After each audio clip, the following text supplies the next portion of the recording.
Many of us have forgotten that long before any Europeans in Western civilization was even aware that the Americas existed, the Native Americans walked the land for 12,000 years. Generation after generation of the American Indian natives lived off of and inhabited the land that we walk on today. When Europeans first arrived to North America, they trounced the natives' culture, oppressing and diminishing them if they did not agree to assimilate. Villages were destroyed, goods and foods were stolen, and entire tribes were forced off their homelands. In the late 19th century, continuing into the 20th century, the United States worked to diminish the natives' cultures. The United States worked to assimilate the Native Americans through actions such as the Dawes Act in an attempt to eradicate the languages and traditions of the Indians, making it illegal for them to practice much of their cultural heritage. It was a shameful time in American history, and if continued, the Native American languages, traditions, and cultures could have been lost forever. A necessary and long overdue change in the United States sentiment toward the Native Americans began to rebuild the damaged relationships with the native tribes. The historical significance and importance of the natives' cultures was beginning to be recognized by the United States. Laws and regulations were instilled that made oppression of the Native Americans illegal. UW-Madison is home to 38 effigy mounds, the most out of any city in the entire world, making this campus a unique and special historical landmark. Native American people have lived in this area for over 12,000 years. Perhaps 480 generations of people have been born and died in this place. And the influence and the impact that they had on the landscape is significant. But subsequent generations have modified the landscape, and the presence of these people over 12,000 years is not always easy to see. But if you know how to look at the landscape, if you know how to read between the lines, you can see into the past. And there aren't that many opportunities to see backward into time. And we can do that here on campus. Sure. So if we use this metaphor of reading the landscape, looking out across the land and being able to see these earthwork features, these changes in the contours of the land, we could parallel that to not knowing how to read a foreign language. If you don't know German and I speak to you in German, it will be meaningless. In the same way, if you don't know how to read those changes in the topography, you'll not be able to understand it. So our challenge is to get people to see beyond the contemporary features on the landscape and recognize that these earthworks, these mounds, have meaning and have a presence that speaks to Native Americans being here for thousands of years.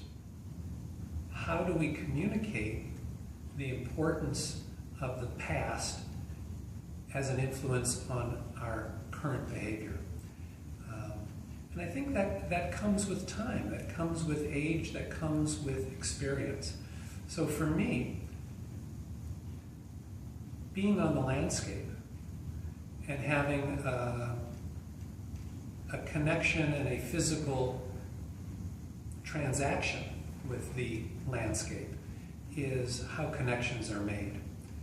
So over the past 10 years, I've had many opportunities to do vegetation management on these mounds. That is to say, when they were built, we believe, and we don't know for certain, but we believe that the landscape was an open oak savanna, which is to say a grassland with widely scattered trees.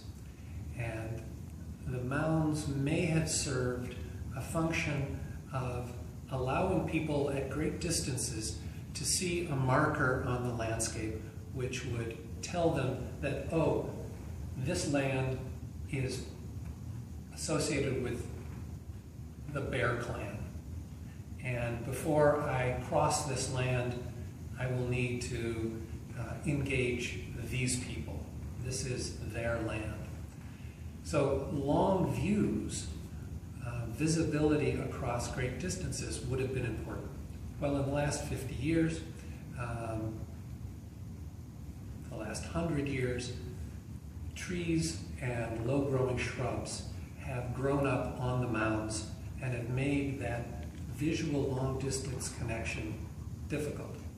So what we have been doing to both stabilize the mounds, that is to keep them from being eroded because there's no ground cover, and to increase the visibility, is to remove the invasive plants like buckthorn and honeysuckle. To answer your question, when you stand on the mound and you are removing these woody plants, you start to appreciate by your presence on the land what these shapes look like and how these shapes relate to adjacent mounds. And there are lots of ideas about what these mounds mean, but for me, until I could see the shape on the ground, until I could walk around the perimeter of the mound, until I could stand here and then look over there and understand that,